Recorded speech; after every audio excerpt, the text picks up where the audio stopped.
Yes, with Dangerous Liaison. Well, it was the only time that because I'd written a stage play, that all the big studios were making offers, but I wanted to retain a little bit of control, and Lorimar offered me to be co-producer and involved in the casting and involved in choosing the director and so on, and that's really why I chose them. And I mean, it was a miracle actually, because of course what none of us knew at the time was that Milošem Formanem was coming around the corner with his own version of Liaison Dangereuse. And I think in those circumstances, all the big studios that had made offers would have immediately withdrawn.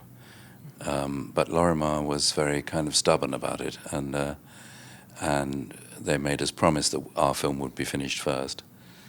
And even though the company itself was sinking at that point, and in fact went bankrupt while we were shooting, which was another story. But yes, it was a lucky choice, because I think the film would not have been made without my deciding to go that way. Yeah, and you were looking for director for quite a long time. Well, yes, I talked to a lot of directors, a lot of famous, good directors, but many of them were friends of Miloš.